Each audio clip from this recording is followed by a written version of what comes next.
बर' सावथुन नायनो मोजां मोनगिरिफोरनि थाखाय गोजोनथाव रादाब। मेन्डेला ब्रह्मनि गोसोआ बोराया आबुं बर' सावथुननि टिजारखौ बेखेवबाय। थांनाय 11 जुलाइ खालि मोनाबिलिनि 7 रिंगायाव बर'नि मुंदांखा फावखुंगुर मेन्डेला ब्रह्मनि गोसोआ बोराया आबुं बर' सावथुननि टिजारखौ बाक्सा जिल्ला राबांनि दाउ थ्रिलिं रेस्टुरेन्टआव बेखेवो। गोसोआ बोराया आबुं बर' सावथुना जाम्बी फिल्म प्रडाक्शननि बेनाराव ओंखारगोन। बे सावथुनखौ सनितपुर जिल्लानि जाखांफुनाय प्रडिउसार बिरफुं बर'नि गोख्रों नाजानायाव आरो बर'नि मुंदांखा फावखुंगुर मेन्डेला ब्रह्मनि सुजुनाय आरो दिथा होनायाव दिहुननाय जादों। बे हाबाफारियावनो बेखेवगिरि आलासि महरै बाहागो लादोंमोन मुंदांखा फावगिरि फैला जे बरगयारिया। बेजों लोगोसेनो बे हाबाफारियावनो बर'नि मुंदांखा फावगिरि जेजास केरकाटारि, सालबारि जिल्ला बिसानि नेहाथारि गुलशन गयारि आरो बर'नि जाखांफु फावगिरिफोर आरो मेथाइ रोजाबगिरिफोराबो बाहागो लादोंमोन। मख'नो गोनांदि गोसोआ बोराया आबुं बर' सावथुननि टिजारखौ बे समाव नोंथांमोनहा जाम्बी फिल्म प्रडाक्शननि इउटुब चेनेलाव थांनानै नायनो हागोन। लोगोसे बे आबुं बर' सावथुनखौ बोहैथि बोसोरनि सेप्तेम्बर दानाव रिलिज खालामगोन होननानै प्रडिउसार बिथाङा खौरांगिरिनि गेजेरजों फोरमायो। गुबुन गुबुन जायगाफोराव नोंथांमोनहा बे गोसोआ बोराया सावथुनखौ दिन्थिनो बुकिं खालामनो एबा फोनांजाब खालामनो थाखाय 7099367162 बे जानबुं नम्बराव फोनांजाब खालामनो हागोन। मेन्डेला ब्रह्मआ लिरनाय गोसोआ बोराया सावथुननि टिजारखौ बेखेवनाय जाबाय। बेखेवगिरि आलासि महरै बाहागो लादों। नोंथाङा बेखेवनानै होनायनि उनाव फिल्मनि सायाव माबायदि आसा बानायदों आरो मा फोरमायगोन?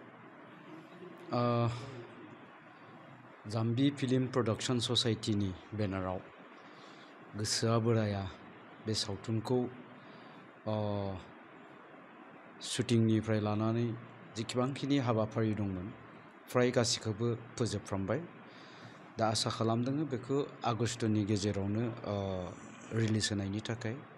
जियानो जा दिनै बे सावथुननिनो दा टिजार रिलिज जा हाबाफारि बेवहाय आंखौ आलासि महरै बाहागो लादों।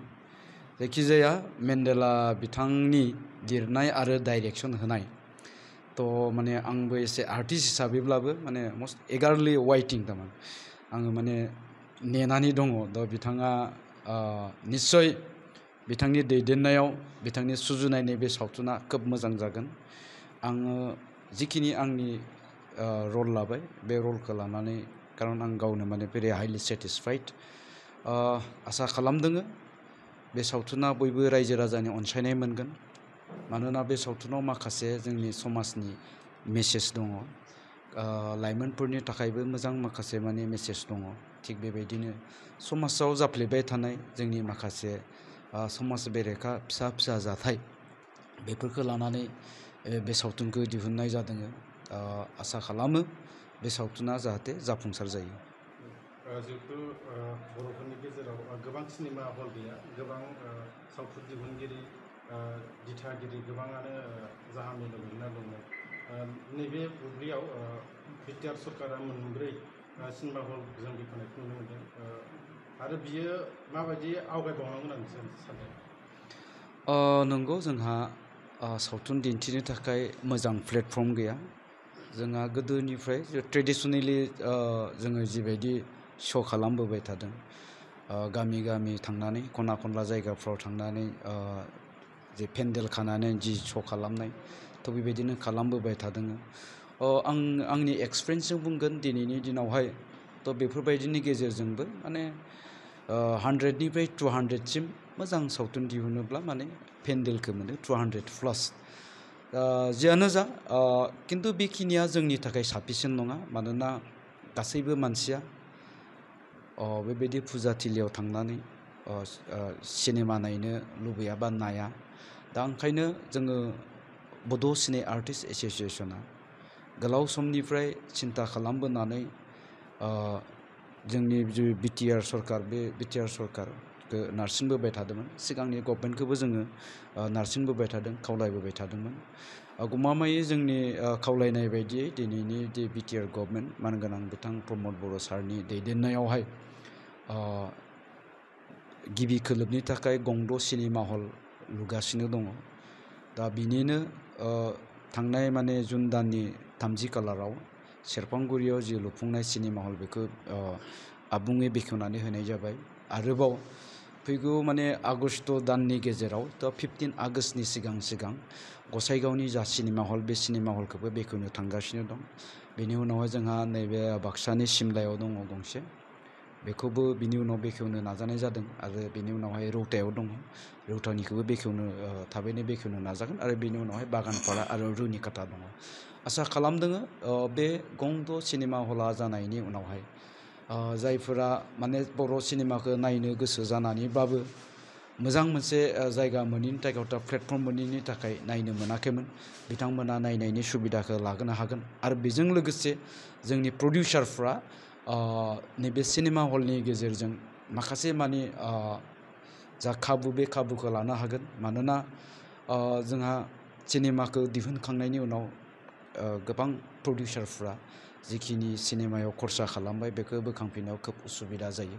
तो सिनेमा जुदि जोंहा हल थायोब्ला, सिनेमा हल थायोब्ला बे सिनेमा हलनिफ्राय जि रांखान्थि बोखांनाय बे बोखांनाया माने खोब गोरलै मोनसे राहा होननानै जोङो बुंगोन।